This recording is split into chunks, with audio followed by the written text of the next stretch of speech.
Je tu nový týždeň a vy počúvate Náskok. Marketingový podcast, kde si zhrnieme to najpodstatnejšie z kampaní, nástrojov, AI trendov a dátového sveta. Buď v obraze a získaj potrebný náskok.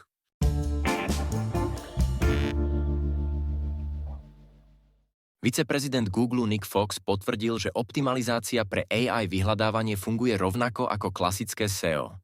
To znamená kvalitný obsah, dobre spracované stránky a zameranie na používateľa. Rovnaký postoj majú aj ďalší zástupcovia Google, ktorí hovoria, že dobré GEO je jednoducho dobré SEO. Pre marketérov je to dôležitá informácia. Existujúce SEO postupy a skúsenosti sú plne použiteľné aj v AI vyhľadávaní a netreba tak meniť celý prístup. Google globálne nasadil nový AI model Gemini 3 Flash ako základ pre AI Mode vo vyhľadávaní. V praxi to znamená rýchlejšie a presnejšie AI odpovede, ktoré lepšie pracujú aj so zložitejšími otázkami. Pre marketérov je to signál, že Google ešte viac posúva vyhľadávanie smerom k AI, čoraz viac otázok môže byť zodpovedaných priamo v AI Mode, bez kliknutia na klasické výsledky. AI Mode dokáže kombinovať aktuálne informácie a zobrazovať odpovede prehľadne a štruktúrovane. Zároveň Google v Spojených štátoch rozšíril prístup k výkonnejšiemu Gemini 3 Pro a k tvorbe obrázkov priamo vo vyhľadávaní.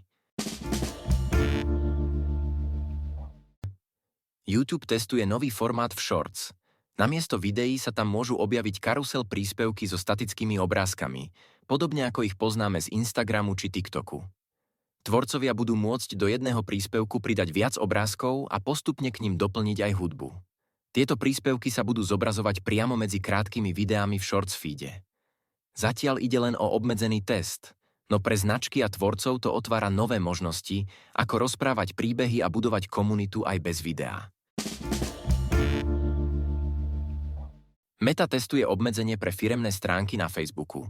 Od polovice decembra môžu klasické stránky zdieľať len 2 odkazy mesačne, ak nemajú Meta Verified predplatné. Toto je zatiaľ len limitovaný test, ktorý neovplyvňuje všetky stránky. Meta tým chce zvýšiť počet predplatiteľov Meta Verified a redukovať spam. Ak sa táto podmienka rozšíri globálne, stránky budú mať len niekoľko možností. Vyberať najlepšie 2 odkazy, zdieľať odkazy v komentároch, zakúpiť Meta Verified alebo prestať používať Facebook na zdieľanie odkazov, čo bude pravdepodobne krajné riešenie. Google Ads pridáva do Demand Gen kampaní nové možnosti geografického cielenia, ktoré doteraz poznáme zo search kampaní.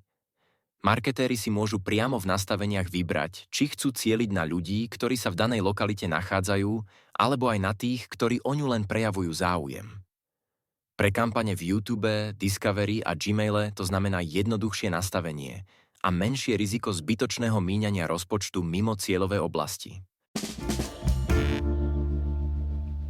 Instagram zavádza nový limit 5 hashtagov na jeden príspevok, namiesto doterajších 30. Počas uplynulého roka túto zmenu testoval a v jednej fáze umožňoval dokonca len 3 hashtagy. Podľa Instagramu je menší počet, ale presne zvolených hashtagov efektívnejší než veľké množstvo všeobecných.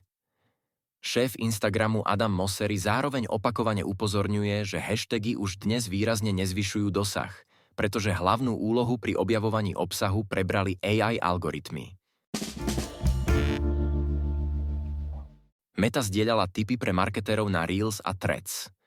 Pri Reels odporúča hneď v prvých sekundách zaujať diváka tým, že mu jasne ukážete, čo sa dozvie alebo čo z videa získa, napríklad tip, trik alebo rýchle riešenie problému, a zároveň využiť audio, čo môže zvýšiť konverzie až o 13%. Medzi základné odporúčania na úspech na platforme Threads radí Meta napríklad zdieľať originálne príspevky, ktoré podnecujú konverzáciu, odpovedať na príspevky a komentáre a tiež publikovať obsah pravidelne a často. To je na dnes všetko. S ďalšou várkou online noviniek sme tu pre vás opäť o týždeň.